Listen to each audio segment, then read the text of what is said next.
예.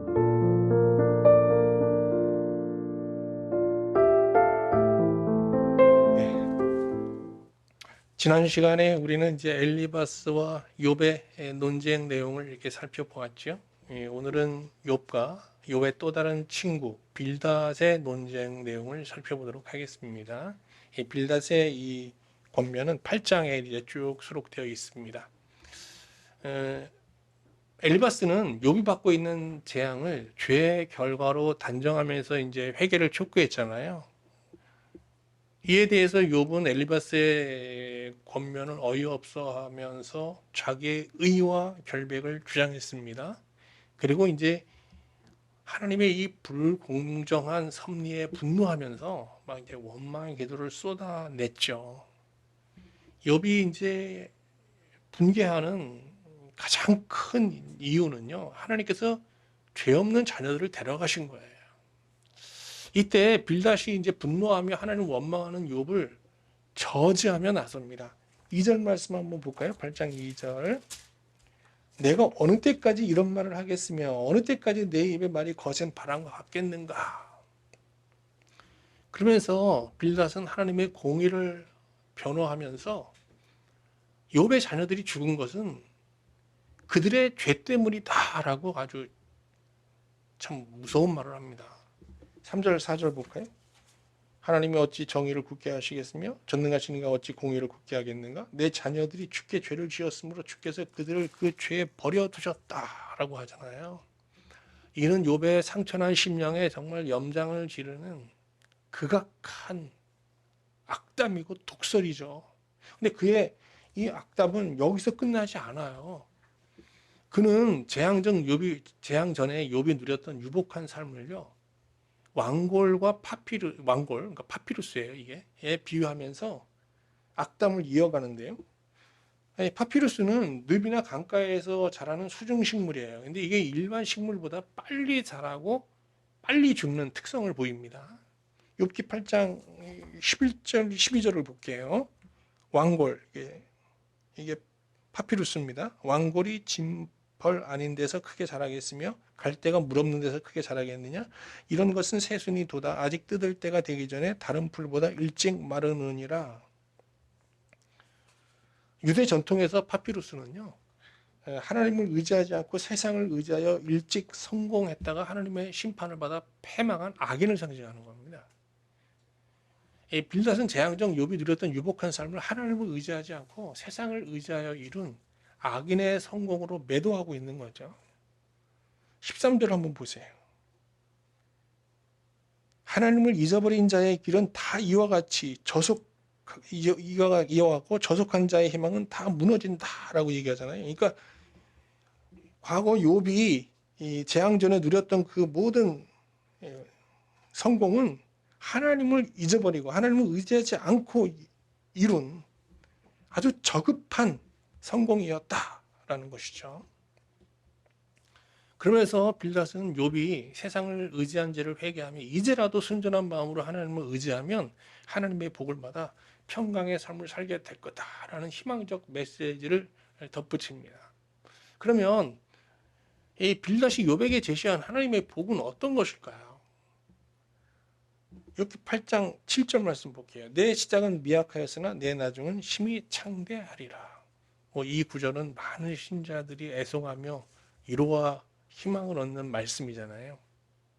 그러나 이 욥기 8장 7절은요, 정말 경박한 신앙으로 하나님을 믿는 빌닷이 욥에게 독설을 쏟아내면서 한 말이지 하나님 말씀은 아닙니다. 우리가 이제 너무 분명하죠. 네. 욥기 8장 7절은 하나님 말씀이 아닙니다. 하나님이 한 말씀도 아니고요. 빌닷이 하나님의 말씀을 대언한 것도 아닙니다. 그냥 빌닷의 얘기예요. 그럼 빌닷이 욥에게 회개를 촉구하며 약속한 이 창대의 복에 대해서 한번 살펴보도록 하겠습니다. 이 창대는 히브리어로 이스케라고 해요. 이스케. 근데 이 단어는요, 바벨론이 이룬 신화적 번성을 뜻하는 단어예요. 고대 문명 국가였던 바벨론은요, 주전 1530년에 히타이트족에 의해서 멸망당했어요. 그러다가 약 한 900년이 지난 주전 600년경 경에 이제 재건되게 돼요. 주전 605년 느부갓네살 2세는요, 이 미약한 나라 바벨론을 이끌고 동방의 모든 나라를 점령하게 됩니다. 뭐 이때 이스라엘도 다 이제 속국이 되는 거고요. 이처럼 바빌론은 인간의 지혜와 능력으로 가히 무에서 유를 창조하는 그런 번성을 누리게 되는데, 이게 바로 이스케인 거예요. 이런 의미를 살려 욥기 8장 7절 말씀을 한번 의역해 볼까요? 그러면 이렇게 되는 거예요. 욥, 자네가 이제라도 회개하고 하나님을 의지하면 하나님께서 자네의 무너진 인생과 집을 바벨론처럼 번성하게 하실 것이네 라고 하는 이거예요. 그런데 하나님께서는 바벨론이 한참 번성하고 있을 때 예레미야 선지자를 통해서 바벨론의 멸망을 예언케 하셨어요. 이 예레미야의 바벨론 멸망 예언은 예레미야 50장, 51장에 아주 자세히 수록되어 있거든요. 먼저 예레미야 50장 2절 말씀 한번 같이 볼까요? 너희는 나라들 가운데 전파하라, 공포하라, 깃발을 세우라, 숨김이 없이 공포하여 이르라. 바벨론이 함락되고 벨이 수치를 당하며 마르둑이 부러지며 그 신상들은 수치를 당하며 우상들은 부러진다. 이 마르둑은요, 바벨론의 수호신이며 벨은 이제 마르둑의 또 다른 이제 명칭이거든요. 신상들과 우상들은 동상 형태로 만들어진 그런 신상들을 가리키고요. 여기 우상이라는 단어는 히브리어로 길룸림이라고 하는데요. 그 본뜻은 똥덩어리라는 아주 모욕적 언어입니다. 하나님은 바벨론이 융성할 때 자기 백성에게 바벨론의 멸망을 고지하면서 근데 또 다른 말씀을 주셨어요. 예레미야 50장 4절 5절 말씀인데요. 그날 그때 이스라엘 자손이 돌아오며 유다 자손도 함께 돌아오되 그들이 울면서 그 길을 가며 그의 하나님 여호와께 구할 것이며 그들이 얼굴을 시온으로 향하여 그 길을 물으며 말하기를 너희는 오라 잊을 수 없는 영원한 언약으로 여호와와 연합하라 하리라. 여기서 그날 그때는 언제를 말하는 거있어요? 바벨론이 멸망하는 때를 말하는 거거든요. 근데 바벨론이 멸망할 때 바벨론의 속박 아래 있던 이스라엘은 자유를 얻잖아요. 그리고 하나님과 연합하는 신령한 복을 받게 된다는 거예요. 그리고 어떻게 해요? 그들이 바벨론을 떠나 아버지 집으로 돌아오게 된다는 거죠. 예레미야 50장 8장 10절에 보면요. 바벨론을 떠나 아버지 집 시온으로 돌아오라는 말씀을 더 분명하게 아주 강력하게 촉구하십니다. 한번 이 세 번역 말씀으로 볼게요. 너희는 바벨로니아에서 탈출하여라. 갈대아 사람들의 땅에서 떠나라. 양떼 앞에서 걸어가는 순념소처럼 앞장서서 나오너라. 보아라, 내가 북녘 땅에서 강대국들의 연합군을 일으켜서 바벨로니아를 쳐들어가게 하겠다. 그들이 바벨로니아 쪽으로 진을 치고 있다가 바벨로니아를 정복할 것이다. 그들의 화살은 절대로 빈손으로 돌아오지 않는 노련한 용사와 같을 것이다. 바벨로니아가 약탈당할 것이니 약탈당하는 자들이 모두 흡족하게 들어갈 것이다. 나 주의 말이니라. 이 바벨론을 무너뜨린 나라는 페르시아입니다. 페르시아. 그렇습니다. 신자의 인생은 돌아온 탕자처럼 바벨론을 떠나 아버지 집으로 향하는 여정이어야 하는 것입니다. 아담은 범죄함으로 에덴, 즉 아버지 집에서 쫓겨났잖아요. 그래서 아담은 아버지 집에서 쫓겨난 상태에서 가인과 아벨을 낳았어요. 이 둘은 하나님 나라에서 쫓겨난 인간이 맡게 되는 상반된 두 운명을 상징하고 있습니다. 가인과 아벨은 모두 아버지 집을 쫓겨났지만 하나님을 경외하며 예배하잖아요. 근데 두 사람이 하나님을 예배하는 내용은 많이 달랐습니다. 하나님 나라에서 쫓겨난 가인은 땅에 자신이 바라는 나라를 세우며 살았어요. 그는 하나님께 예배하면서 이스케, 즉 신화적인 어떤 번성을 구하면서 하나님을 섬겼던 거죠. 반면 아벨은 하나님 앞에서 자신을 돌아보면서 하나님과 깨어진 관계를 회복하고 아버지 집으로 돌아갈 길을 계속 모색했던 겁니다. 아벨은 예배 시에 하나님 앞에서 이렇게 자기를 성찰하고 회개하면서 하나님과의 연합을 강구했습니다. 이 시대에 많은 사람들이 멸망이 자명한 가인의 길을 걷고 있잖아요. 근데 안타까운 것은 신자들 중에도 많은 이들이 가인처럼요, 또 빌닷처럼 더 높은 바벨탑을 쌓고자 하나님께, 하나님과 함께하는 신령한 복이 아니라 이스케의 복을 구하면서, 이 창대의 복을 구하면서 하나님을 섬기고 있다는 거예요. 이에 하나님은 땅의 기초를 흔드시면서 너희들이 땅에 세우려고 하는 세상 나라 바벨론은 멸망할 수밖에 없다라는 것을 계속 보여주고 계시하고 계십니다. 이사야 24장 19절 20절 말씀 한번 볼게요. 땅이 깨지며 땅이 갈라지며 땅이 흔들리며 땅이 취한 자같이 비틀비틀하며 원두막같이 흔들리며 그 위에 죄악이 중함으로 떨어져서 다시는 일어나지 못하리라. 이렇게 하나님은 계속 땅의 기초를 흔들면서 우리가 이 세상에 세우고자 하는 세상 나라가 멸망할 수밖에 없다는 것을 계속 말씀하고 계시거든요. 이렇게 하나님께서 세상 나라의 멸망을 고지하는 근본적인 목적이 뭐겠어요? 가인의 길을 걷고 있는 자들을 회유시켜 아벨의 길로 인도하기 위한 거죠. 그럼에도 불구하고 이스라엘은요, 아브라함의 후손임을 자처하면서도 아벨의 길을 가지 않고 하나님을 섬기면서도 계속 가인의 길을 추구했어요.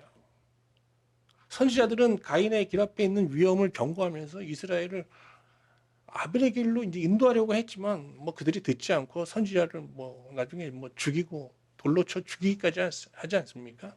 이에 하나님께서는 두 심판 사건을 통해 가인의 길을 걷고 있는 이스라엘을 돌이켜 아벨의 길로 걷게 하시는데요. 첫 번째 심판은 바벨론을 들어 이스라엘을 심판하신 겁니다. 이 심판 사건을 통해 이스라엘은 누군가가 누리는 이스케의 번성이 다른 누군가에게는 큰 화가 되는 것을 깨닫게 된 거예요. 다시 말하면 바벨론이 이룬 그 번성은 자신들을 착취하면서 얻는 악한 것임을 이제 깨닫게 된 거죠. 두 번째 심판은요, 이스라엘이 흠모하는 바벨론을 갑자기 패망시켜버린 겁니다. 이 사건을 통해서 이스라엘은 그들이 바라고 꿈꾸던 바벨론의 꿈이 허구적인 것을 알게 되는 거예요. 헛된 꿈이라는 걸 알게 된 거예요. 이처럼 하나님께서는 가인의 길을 가는 자기 백성들을 심판하셨어요. 이 심판의 목적이 뭡니까? 저주가 아니거든요. 멸망을 목적으로 하는 저주의 심판이 아니라 그들을 아벨의 길로 인도하기 위해서, 구원의 길로 인도하기 위해서 내리신 복된 심판이었던 거예요. 예레미야 1장 10절 말씀을 한번 볼게요. 보라, 내가 오늘 너를 여러 나라와 여러 왕국에 세워 내가 그것들을 뽑고 파괴하며 파멸하고 넘어뜨리며 건설하고 심게 하였느니라. 이렇게 하나님의 그 정의, 하나님의 구원은 심판을 통해서 실현됩니다. 신자가 하나님의 심판을 심판으로 제대로 받으면 그들은 비로소 자신들의 부정함을 은폐하고 있던 거짓 옷을 벗어버리고 하나님께서 입혀주시는 긍휼의 옷을 입고 아버지 집을 향하는 아벨의 길을 걷게 되는 겁니다. 시편 102편 26절 27절 말씀 한번 볼게요. 천지는 없어지려니와 주는 영존하시겠고 그것들은 다 옷같이 낡으리니 의복같이 바뀌시면 바뀌려니와 주는 한결같으시고 주의 연대는 무궁하리이다. 하나님은 하나님께 이스케의 복을 구하면서 가인의 길을 가고 있는 욥을 구원하시기 위해서 욥을 정말 가혹하게 심판하셨습니다. 정말 무지막지하게 심판하신 거죠. 지금 욥은 하나님의 이 가혹한 심판 속에서 절규하면서 하나님을 원망하고 있지만 후에 그는 이 심판을 통해서 그가 입고 있던 거짓 옷을 벗어버리고 티끌과 재의 자리에서 하나님의 긍휼을 구하다가 새 사람으로 거듭나 이제 그가 추구하던 가인의 길에서 완전히 돌아서서 아벨의 인생을 살게 되잖아요. 빌닷이 믿는 하나님은 자기를 믿는 자에게 이스케의 복을 주어 창대케 하시는, 번성케 하시는 하나님이에요. 그래서 이렇게 빌닷의 신앙으로 하나님을 섬기는 사람에게 미약한 현재는 하나님이 인간을 떠난 증거가 되고요. 또 창대한 현재는 하나님이 함께하는 증거가 돼요. 그러나 성경이 계시하는 하나님은 빌닷이 말하는 그런 하나님은 결코 아닙니다. 성경이 계시하는 하나님은 사람이 미약할 때나 창대할 때나 언제나 함께하는 하나님이세요. 빌닷은 미약한 현재를 하나님이 떠난 증거라고 말하지만 오히려 성경은요, 하나님은 미약한 중에 있는 자에게 더 적극적으로 자기를 나타내시는 하나님이시다라고 말하고 있는 거예요. 앤더슈 작가가 쓴 침묵이라는 소설에 보면 한 선교사 신부가 바닷가에서 이제 박해를 받으면서 죽어가는 교인들을 보면서 왜 하나님은 침묵하고 계시는가? 하나님의 정의와 공의는 어디에 있는가라고 하면서 이렇게 절규하는 장면이 나와요. 여기서 신부가 하나님께 구하는 공의는 뭐예요? 신자를 박해하는 또 죽이는 자들에게 당장 벼락을 내려서 그들을 다 몰살시키는 그런 정의잖아요. 번선지각의 정의예요. 그러나 하나님은 박해를 받으며 죽어가는 신자들과 함께 고통당하면서 그의 공의를 실현하고 계셨던 거예요. 어떻게 해요? 하나님은 이 세상에서 억울하게 고통당하는 자기 백성과 함께 하시며 그들과 함께 고통당하시며 그들의 심령에 하나님 나라를 세우시고 계셨던 거예요. 신부는 하나님께서 고난당하는 자들과 함께 하시며 일하는 것을 보지 못하고 왜 하나님 침묵하십니까? 하나님은 어디 계십니까? 라고 항변하고 있었던 것이죠. 이는 마치 안경을 쓰고 안경을 찾는 것과 같은 우매한 행동이에요. 이제 빌닷의 아주 경박하고 악한 권면에 대한 욥의 반응을 간단히 살펴보면서 말씀을 마치도록 하겠습니다. 심판의 한 복판에서 고난당하고 있는 욥에게 있어서 하나님은 공의로운 분이 아니라 질투의 하나님이십니다. 근데 애당초 욥은 재앙 전에도요 하나님을 질투의 하나님으로 그렇게 믿고 있었어요. 한번 10장 14절 말씀 볼게요. 내가 범죄하면 주께서 나를 죄인으로 인정하시고 내 죄악을 사하지 아니하시나이다. 그러니까 욥은 하나님을 자신에게 번성의 복을 준 후에 이를 빼앗을 기회를 엿보는 그런 하나님으로 이제 생각했던 거예요. 그런 질투의 하나님이라는 걸 알고 그는 번성한 중에도요 자만하지 않고 겸비하게 아주 철저하게 하나님을 섬겼어요. 하나님께 약점을 보이지 않으려고, 잡히지 않으려고. 그런데 이런 욥의 노력은 허사로 돌아갔잖아요.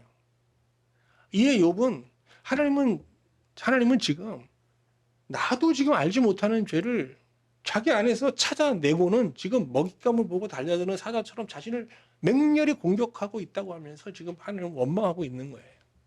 그러면서 욥은 하나님께 자기 목숨을 거두어 주시기를 간구합니다. 우리 10장 20절 21절 볼게요.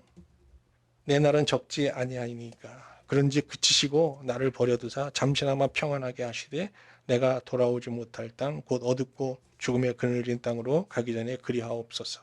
땅은 어두워서 흑암 같고 죽음의 그늘이 져서 아무 구별이 없고 광명도 흑암 같으니이다 라고 하면서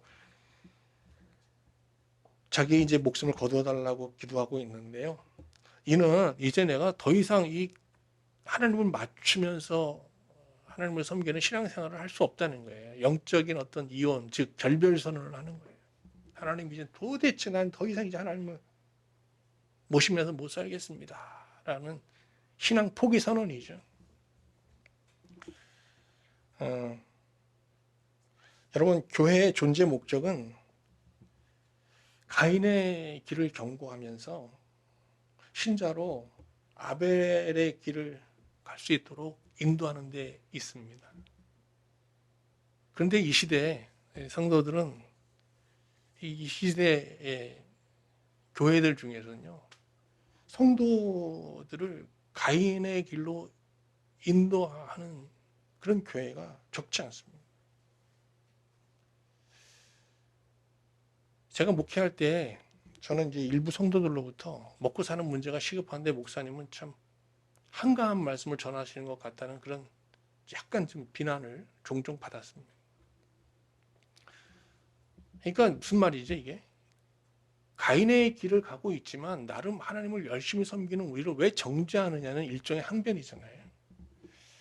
저도 뭐 어려운 가운데서 뭐 상황의 어떤 호전을 또 번성을 하나님께 구하며 사는 성도들에게 그거는 잘못된 겁니다라고 얘기하는 게 쉽지가 않아요, 목사로서. 또 그것은 잘못된 것도 아니죠. 병든 사람이 회복을 하나님께 구하고 또 경제적으로 어려운 가운데 있는 분들이 하나님께 어떤 불을 구하고 또 지금 뭐 여러 가지 어려운 상황, 위협의 상황에 있는 사람들이 하나님께 평화를 구하고 이게 뭐가 잘못됐겠어요. 그런데 아벨의 길을 걸어가는 신자들은 그 미약한 현재 속에서 번성을 구하기 전에요. 그 미약한 현재를 하나님과 더 깊이 만나고 하나님과 연합하는 기회로 삼을 수 있어야 되는 거예요. 그 미약한 현재 속에 함께 하시는 하나님과 연합하면서 그러면서 하나님께 자기의 삶을 의탁하면서 뭐 상황의 호전을 구하는 게 뭐가 잘못됐겠어요. 문제는 그 미약한 상황 속에서 함께 하시는 하나님을 망각하고 그저 하나님께 그 상황의 호전만을 번성, 창대, 이스켓만을 구하는 이 빌답과 같은 신앙이 문제가 되는 것이죠. 오늘 말씀을 보면서 우리 자신을 향해 세 가지 질문을 이제 던져보게 됩니다. 나는 지금 어떤 길을 걷고 있는가? 가인의 길을 걷고 있는가? 아벨의 길을 걷고 있는가? 하나님 앞에서 한번 하나님 앞에 진지하게 우리의 인생을 돌아봐야 될 것 같아요. 그리고 우리는 무엇을 목적으로 하나님을 섬기고 있는가라는 질문을 던지게 됩니다. 가인도 아벨도 다 하나님을 섬겼어요. 근데 하나님을 섬기는 목적은 크게 달랐죠. 가인이 목적한 바가 무엇입니까? 그가 쫓겨난 하나님 나라 아버지 집으로 돌아가는 게 목적이 아니었어요. 그는 쫓겨난 이 땅에서 그의 나라를 세우고 거기서 부유한 삶을 살기를 원하면서 하나님을 섬겼던 거거든요. 그러면서 이스케 창대의 복만을 목적으로 구할 목적으로 하나님을 섬겼던 겁니다. 그리고 참된 신앙을 갖는 신앙으로 하나님을 섬기는 자들을 박해하면서 말이죠. 반면 아벨은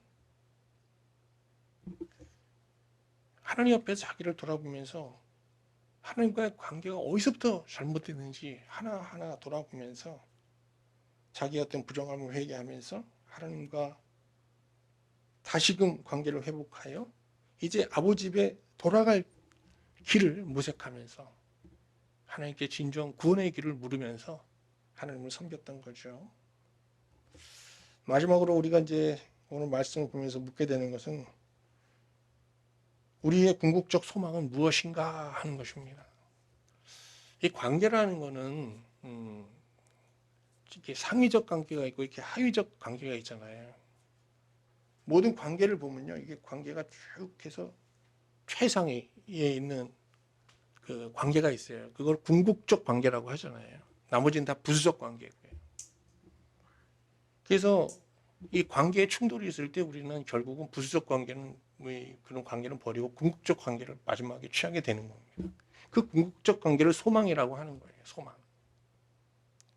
우리에게 궁극적 소망은 하나님이어야 하는 거죠.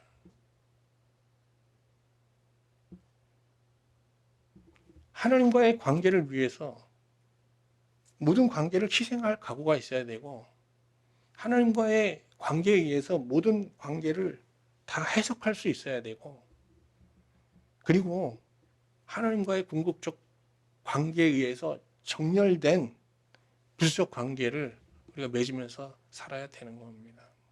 그게 바로 아벨의 길을 가는 신자의 내면 세계인 거죠.